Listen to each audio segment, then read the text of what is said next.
Cantonment లో CM Revanth సభలో జనం అవస్థలు పడ్డారు. కనీస సౌకర్యాలు లేకపోవడంతో జనం గగ్గోలు పెట్టారు. మీటింగ్ కోసం వచ్చి పొద్దున్నుండి కూర్చున్నామని కనీసం నీళ్లు లేవు, వసతులు లేవని ఆగ్రహం వ్యక్తం చేశారు. ఉదయం నుండి కడుపులు మార్చుకుని ఉన్నామని ఫైర్ అయ్యారు.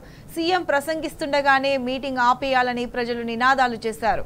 సీఎం రేవంత్ రెడ్డి ప్రసంగాన్ని పట్టించుకోకుండా ప్రజలు నిరసనకు దిగారు.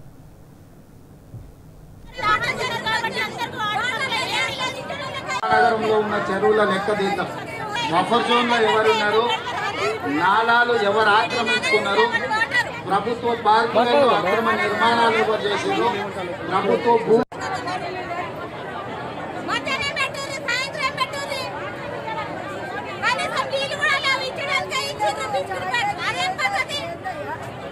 ఎన్ని గంటలకు వచ్చిండ్రు మీరు?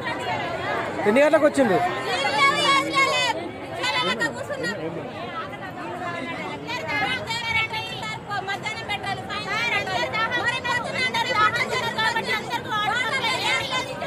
నగరంలో ఉన్న చెరువుల లెక్క తీద్దాం. Buffer zone